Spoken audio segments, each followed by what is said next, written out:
It was the 7th century and Allah was alert, as always, looking at the mosquitoes, not to be confused with the mosques that would be invented years later.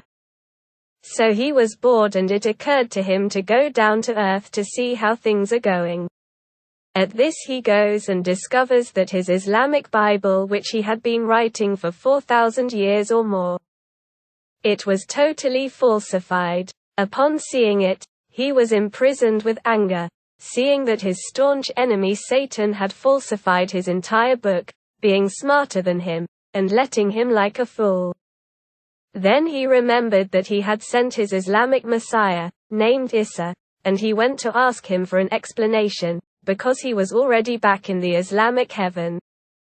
He found him circling the sky and asks him, "Hey man, I guess when I sent you to earth you would put things in order, right?"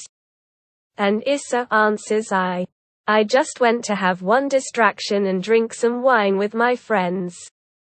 You didn't give me any orders. Allah says to him, "But you are foolish. At least you will have written your Gospel of Isa. Right?" And Isa says, "What goes? I'm not a novelist and neither are my buddies, so no one wrote my Gospel." Allah says, "But you are dumb. Is that why I save you from the cross by disguising a camel so that the camel was crucified in your place? You've let any phony write your life. You are fucking stupid." And Isa says, "That's up to you. I go to mine. Do not bother me." Desperate, Allah decides to take action on the matter, but sees that his powers do not give him to fix all the mess, nor to fix the Jewish Bible with his false Abraham, nor the New Testament of Christians with his false Jesus. So he decides to write another book, so he can fix something, even if it's only 20%. And he sees that he needs another prophet, because all the previous ones were very foolish and let anyone manipulate their writings.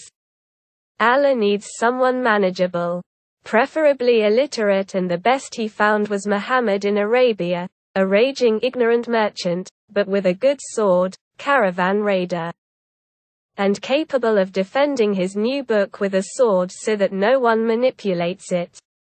So one day he decides to send one of his winged postmen that fluttered through the sky to get in touch with him.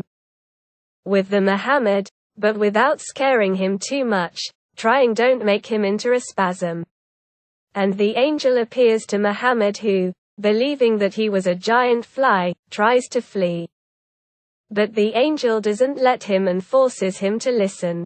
He says him, "Recites," and Muhammad says, I recite, but don't hit me." It was like that for a long time.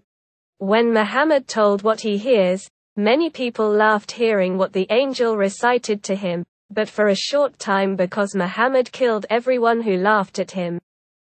And thus he only had faithful around him. After all this Muhammad says diaeresis, "And what do I get in exchange for my services?" And the angel tells him, "You can have an infinite harem. Kidnap and rape all the women and girls under the age of 10 years you want, and you can keep a fifth of what your mercenaries steal." Muhammad says, "That offer is very good. Okay. I will be the last prophet of Allah." And the angel tells him that he can build mosques to worship Allah.